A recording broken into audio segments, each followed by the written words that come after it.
Κοιτάξτε, το να λέει κάποιος ότι είναι κοντά στη νεολαία, θα πρέπει να ξέρει ότι η νεολαία έχει και τις δικές της σύγχρονες ανάγκες.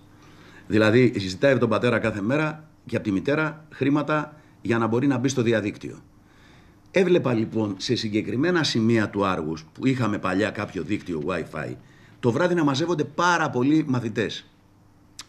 Ένα βράδυ λοιπόν σταματάω το αυτοκίνητο και τους λέω: ρε λεβέντες, εδώ σε αυτό το σημείο το μαγαζί είναι κλειστό, τι κάνετε? Wi-Fi, δήμαρχε. Λέω: και μαζεύεστε εδώ? Ναι, θα μας βάλεις Wi-Fi?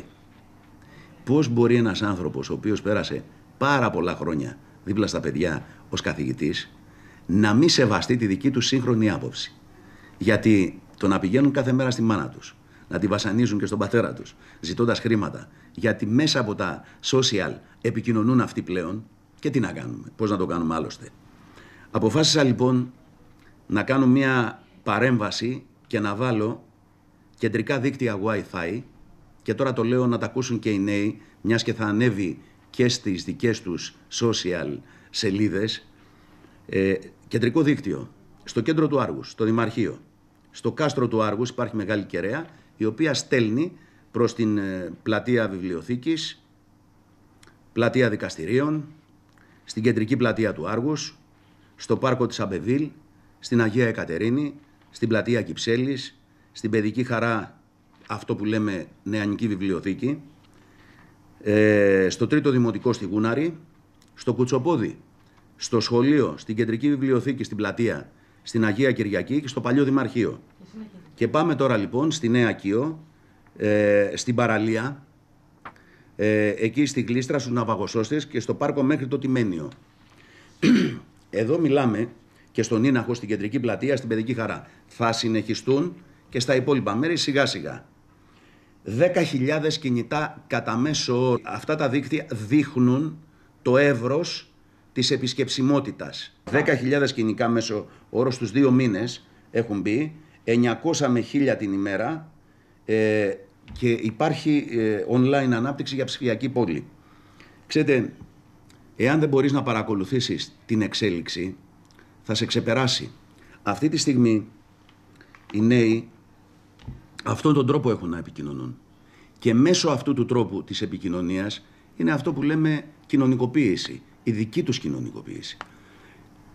Κάποτε οι παλιότερες γενιές είχαν, αν θέλετε, εναντίον μας κάποια πράγματα και μας έλεγαν ότι αυτό δεν πρέπει να γίνει έτσι, δεν πρέπει να γίνει αυτό, γιατί είχαν τα δικά τους πρότυπα.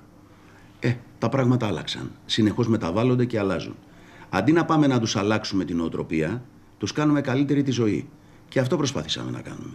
Να μην επιβαρύνονται οι οικογένειές τους, να μην δημιουργούν προβλήματα και να μην υπάρχουν κάποιοι άνθρωποι οι οποίοι να συνοστίζονται σε ένα συγκεκριμένο σημείο που όταν υπερφορτώνεται δεν μπορεί να τρέξει το δίκτυο.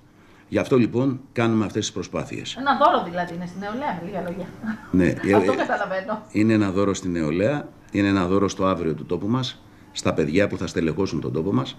Και αυτό το δώρο το οποίο κάνουμε εμείς πιστεύω ότι είναι ανταποδοτικό υπό την έννοια ότι αυτοί κάνουν καλύτερη τη ζωή τους, άρα λοιπόν σκέφτονται καλύτερα, άρα λοιπόν επικοινωνούν καλύτερα, πράγμα που σημαίνει ότι κάθε πληροφορία την οποία παίρνουν αύριο θα την αξιοποιήσουν ως προς τα βελτίο της κοινωνίας αυτής στην οποία αυτοί θα ζήσουν. Κύριε Δημάρχε, για να μην πει κάποιος ότι τα νούμερα είναι δικά σας, είναι αναρτημένα. Πρέπει να το πούνε στις σελίδες. Βέβαια, αυτά είναι. Δηλαδή φαίνονται, είναι φανερά το ναι, έχουν αναρτηθεί τα νούμερα αυτά.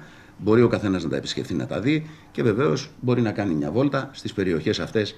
Οι ντόπιοι ξέρουν ποιες είναι οι περιοχές αυτές. Κατάλαβαν, άκουσαν, αντιλήφθηκαν ότι το μεγάλο βάρος είναι στη μεγάλη πόλη, όπως είναι η πρωτεύουσα, το Άργος, αλλά όμως και το Κουτσοπόδι και η Νέα Κείος, έτσι, και ο Ίναχος που είναι μεγάλο χωριό, και θα προχωρήσουμε και στα άλλα χωριά. Αλλά να σας πω όμως και κάτι ακόμα. Τα φροντιστήρια των παιδιών, τα περισσότερα φροντιστήρια βρίσκονται σε αυτή την πόλη. Τα λύκεια όλα είναι σε αυτή την πόλη. Αντιλαμβάνεστε λοιπόν ότι αυτοί τους φίλους τους εδώ και το βράδυ κάθονται και επικοινωνούν μεταξύ τους. Δεν θα μπορούσαν να το κάνουν διαφορετικά. Νομίζω ότι αυτός ο τρόπος είναι ένας τρόπος ο οποίος θα τους βοηθήσει και θα τους βοηθήσει πάρα πολύ.